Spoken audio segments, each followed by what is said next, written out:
다음은 간접 측정법입니다. 이름에서 알 수 있듯 직접 측정하지 않고 간접적으로 측정한다 라는 겁니다. 이게 어떤 물체이고 물체의 바깥쪽이 이렇게 오염이 됐습니다. 이 오염을 어떻게 측정하느냐, 이 종이 필터, 보통 스매 용지를 가져와서 문지릅니다. 문지르고 가져가서 이 종이 필터의 방사능을 측정하는 겁니다. 오염된 물체의 표면을 건조시킨 종이 필터로 닦아낸 후 이 닦아낸 종이 필터의 방사능을 측정한다.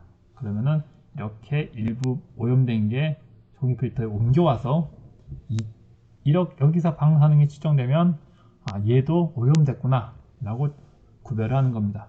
판단을 하는 겁니다. 이는 어떤 단점이 있느냐, 제거성 오염만 측정이 가능합니다. 즉 오염이 됐는데 물리적으로 단단하게 얘가 붙어 있다면 종이 필터를 문지르더라도 종이 필터로 옮겨가지 않을 정도로 단단하게 고정되어 있다면 여기서는 방사능이 측정되지 않겠죠. 그러면은 실제 여기는 오염이 됐는데 여기서는 오염이 되지 않았다 라고 판단할 수밖에 없습니다. 그래서 이 간접 측정법의 특성은 제거성 오염만 측정이 가능하다. 아까 직접 측정법의 장점이 제거성 오염도 측정할 수 있다 라고 적은 이유가 이게 바로 간접 측정법의 단점이기 때문입니다. 그럼 이 간접 측정법은 사용할 수가 없는 거냐, 쓸모없는 방법이냐 라고 생각할 수 있는데, 그래서 이걸 어떤 목적으로 쓰느냐, 아까 직접 측정법의 단점은 배경준위가 높은 곳에서 사용할 수 없다. 옆에서 방사선이 와서 측정값을 올려버리면 얘를 구별하지 못하기 때문에 배경준위가 높은 곳에서는 사용할 수 없다. 이걸 다시 표현하면 이 간접 측정법은 오히려 이걸 가져가서 실험실에 가서 측정하면 되기 때문에 이 검사할 환경에, 조사할 환경에 아무리 배경준위가 높더라도 아무 상관이 없는 겁니다. 나는 이 필터를 실험실에 가져가서 측정할 거니까.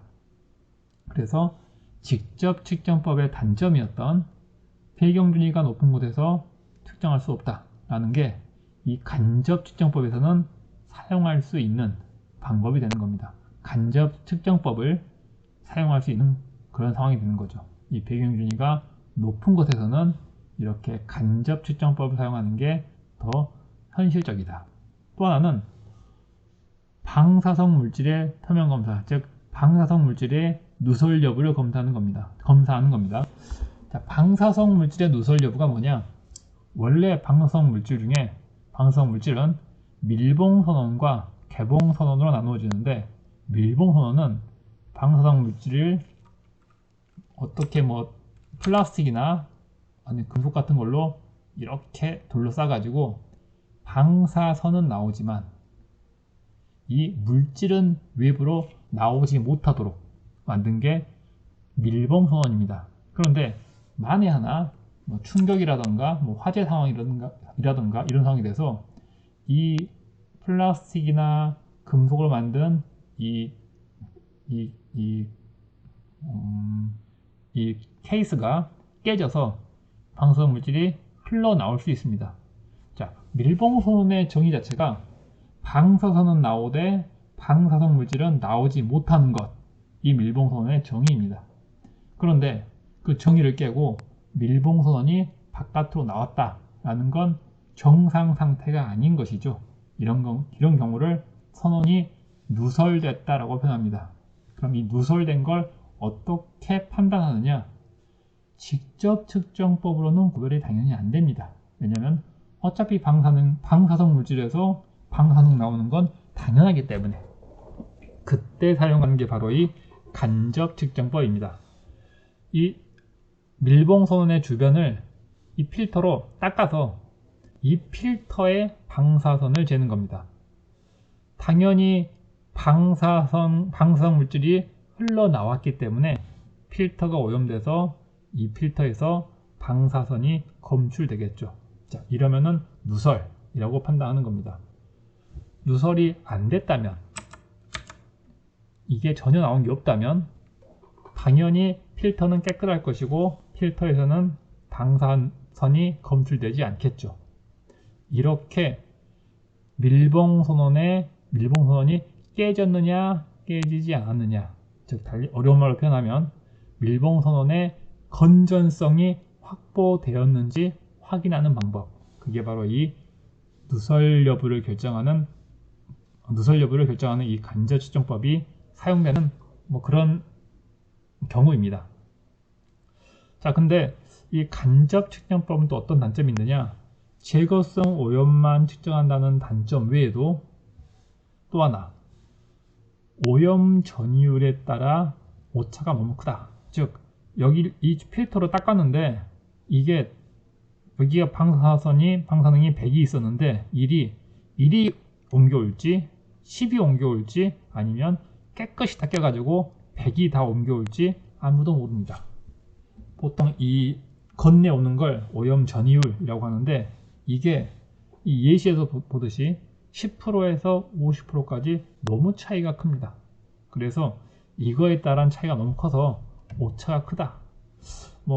상식적으로 비교해서 이 오염 전이율은 뭐에 따라 결정되느냐? 이 물체의 표면 상태에 의해 결정됩니다. 이 물체가 만약에 유리처럼 반들반들한, 아주 매끈한 어떤 물질이 침투할 수 없는 그런 물질이라면 오염 전이율이 클 거고, 즉 잘 닦일 거고, 만약에 여기가 콘크리트처럼 구멍이 많고 우둘투둘해서 흡습성이 좋고 오염이 잘 제거가 안 되는 그런 표면이라면 당연히 잘 안 닦이니까 오염 전이율이 낮겠죠. 자, 이 오염 전이율은 상식적으로 생각했을 때 내가 이 물질에 커피를 쏟았다. 그 다음에 내가 이걸 물티슈로 닦는다. 얼마나 잘 닦아질까? 라고 생각하면 오염 전이율을 쉽게 예측할 수가 있습니다. 자, 지금까지 설명한 과정 중에 고착성 오염과 제거성 오염에 대해서 이 직접 측정법과 간접 측정법을 설명하면서 언급이 됐는데, 이 두 가지 고착성, 제거성 오염을 직접 비교를 해보겠습니다. 자, 고착성 오염 단단하게 붙어 있는 거고요. 제거성 오염 쉽게 잘 지워지는 겁니다. 고착성 오염의 정의, 제거가 어렵다. 제거성 오염은 제거가 가능하다. 고착성 오염은 단단하게 묶여 있기 때문에 공기 중으로 비산, 즉 다시 날리지 않습니다. 그런데 제거성 오염은 잘 닦이니까 건조한 상태가 되면 먼지 형태로, 아주 작은 입자 형태로 공기 중으로 비산, 즉 다시 날아오를 수가 있습니다. 고착성 오염은 단단하게 결합돼서 공기 중으로 떠오를 염려가 없기 때문에 단순하게 벽에 혹은 어떤 물질의 표면에서 계속 방사선을 방출해서 외부 피폭의 원인이 됩니다. 내 작업 테이블 위가 고착성 오염에 의해 오염됐다면 내 작업하는 내 손 혹은 내 얼굴, 이 부분이 피폭될 수 있겠죠. 자, 외부 피폭의 원인이 고착성 오염입니다. 반면 제거성 오염은 잘 닦이는 거다 보니까 건조 상태가 되면 먼지의 형태로 공기로 날아 올라갑니다. 공기로 날아 올라갔다 라는 건 공기를 오염시켰다, 즉 공기 중 방사성 물질이 있다는 걸 의미하고, 공기 중에 방사성 물질이 있다면 당연히 거기에서 근무하는 근무자들의 내부 피폭의 원인이 되겠죠. 자, 지금까지 고착성 오염과 제거성 오염을 계속 설명한 이유는 이것 때문에 그렇습니다. 제거성 오염은 내부 피폭의 원인이 됩니다. 고착성 오염이 외부 피폭의 원인이 된다는 건 쉽게 상상할 수가 있지만, 제거성 오염은 내부 피폭의 원인이 되는 겁니다. 그래서 표면 오염도를 관리하는 것, 방사선 관리 구역의 테이블, 오염됐나 안 됐나 이런 걸 확인해서 표면 오염도를 감시하는 건 사실은 이 오염된 곳으로부터 나오는 방사선에 의한 외부 피폭을 방지하는 게 아니라 표면 오염 관리는 사실은 내부 피폭을 방지하는 활동이 이 표면 오염 관리라는 목적입니다.